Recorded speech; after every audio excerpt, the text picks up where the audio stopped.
My name is Rita Williams. I've been involved with the Lincoln Museum since its inception in 1988 and 89. And I kind of want to share with you folks today about how things were in Hodgenville in the 1980s. I don't know if you all were aware of how things changed through this time, but all of the little mom and pop shops in Hodgenville were being closed, moving to the strip malls and the big malls in other towns. And it was very disturbing to those of us who live in Hodgenville because Mr. Lincoln's been sitting in his chair since 1909, and we had visitors who come to Hodgenville from all over the world, and in those days there were like 500,000 people visited the Lincoln birthplace. And when they came into Hodgenville, we were ashamed. The windows in the stores were covered in newspapers because the mom and pop shops had all been closed. So with the Chamber and Main Street together, we partnered in the mid-80s in order to see if we could find some funding to revitalize downtown. And Iris LaRue was director at that time. We decided that we would apply for Main Street with the help of the city, and that was done. And in the process, we made the buildings, they had to be checked. These old buildings have been here for many, many years, and I can assure you that it's a full-time job keeping these buildings in operation. So we were very fortunate. You just talked with John Markham, and the building that I'm sitting in right now was Middleton and Markham's dry goods store, and it was the last one to close. And it was the first one that went on to the historical register, and we began to see what we could do for all of downtown. And with the help of funding through Main Street and with the work of the local community, we began to expand the historic district. Today, the 4 buildings on this quadrant of the square belongs to the Lincoln Museum, and we have purchased them 1 at a time or 2 at a time whenever the opportunity presented itself. And we were so fortunate to get this section in the historic district. And of course, across the street, you have the Hodgenville Christian Church and Annex, and that's also on the register. And as time has gone on, we have been very fortunate to be able to pull a whole lot of the whole center of what was the square, now the circle, is a part of the historic district for Hodgenville. And of course, in 2009, we really had some opportunity to expand that because this was a time that there was funding through the federal government for us to celebrate Mr. Lincoln's 200th birthday. So that worked out really well. But I want to share a little bit more about these buildings.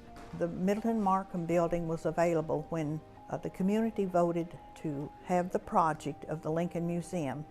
Main Street always asks you to find one beginning building or business that you felt like might endure through a period of time.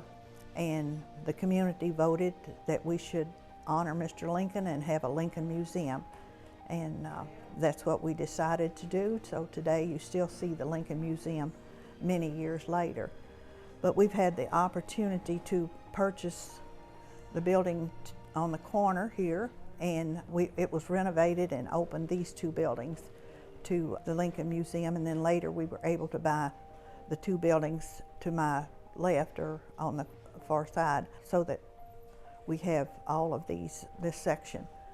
And we were hoping when we started it that we'd have an opportunity to grow, but I can assure you it has not been an easy process. It's a historic district, but you should try to keep your roofs from leaking, and your appliances and your air and heat and your electricity. We have some major problems with that on occasion. We did update somewhat when we did the renovation on one building, but the others we just try to maintain, and we continue to do that today. In the process currently, we've had hot water heaters, and we've had leaky roofs, and we have problems with the inner walls of our building peeling because the bricks were made by hand and they're very porous, and we have all kinds of things that happen when you least expect it. But it's been a good time. We're thankful that we have been able to stay in business through this many 30-some years, and the children come to visit from the school, and they cannot remember what downtown looked like many years ago because the museum has been here their lifetime. So it's always a question that we ask, you know, and they, well, it's always been the museum. I said, no, those of us who've been here for such a long time have seen so many things work through the community. But we're very thankful. If you notice today, we have a circle, and if you drive around, most of the buildings have a plaque that designates that building as a historical building, and we're very proud of our downtown. We've had the support of county government, city government, local residents, and we continue to work to make it grow and to improve, and we hope to be here for many years to come. I was going to dress in period today, and it's raining, and I don't know how ladies in those days survived with skirts that drag on the floor or the ground. It would have been very soppy, so I'm sorry that I could not be in costume, but I have in times past and always enjoy it. I come and play the organ, the pump organ sometimes in costume, just to share with folks on how it might have been in days gone by. My husband and I did the Mary Todd Lincoln.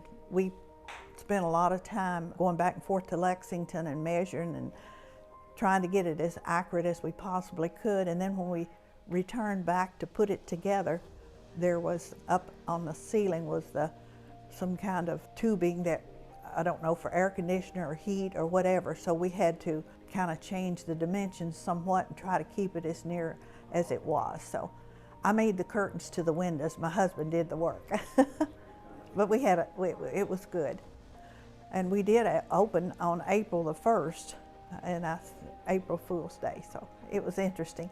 I feel like I've spent a large portion of my life taking care of some things for the community in hopes that it would prosper and be better, and that we would all have a good community to live in. And it takes all of us. It's not just one person. It's an effort of so many in order to survive, and things change. And it's changing right now. Everything continues to change, and you keep hoping for the very best. Well, I hope that visitors learn that we're a kind and loving people here, and that we enjoy having visitors. We get folks from all over the world. Of course, Mr. Lincoln is one of the most revered presidents, and other countries love him almost as much or more than we in America do, so it works out really well. I would hope that there will be some young folks that will step in to take our place, because some of us are about to fade away, and we need to make sure that we have good ones to follow up, and we have some young ones that are interested. Those of us who started have, I mean, it's a major thing in our lives, because we've given so much time and energy in order for it to survive and to do well. And I can assure you there were lean years when we first started. When you're a nonprofit organization, the funding is limited, and we have had to search for grants and opportunities wherever we might, and we continue to do that. Oh, Mr. Lincoln. Well, I guess I would share that in my youth, which has been many years ago, we spent lots of time as school students at the birthplace every year, and we learned the Gettysburg Address. Mr. Lincoln was important, and they did teach history in those days. So being our native son, it was always a mystery to me as I grew older, how come we had not capitalized on Mr. Lincoln? And as my husband and I traveled through the years in other places, if Mr. Lincoln stopped by anywhere, they reported it. So that was kind of in the back of my mind all through the years when we came back home to live, that we should capitalize on Mr. Lincoln.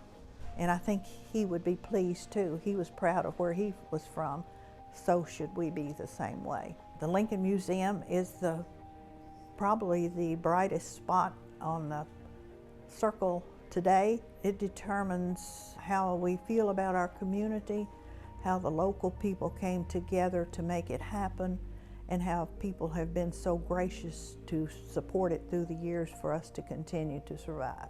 Well, we appreciate you all coming today to interview some of us. I hope you get a true picture of how things turned to the better in Hodgsonville over the years. because it hasn't always been so viable, and we're very excited that it is, and we hope it will continue to be that way.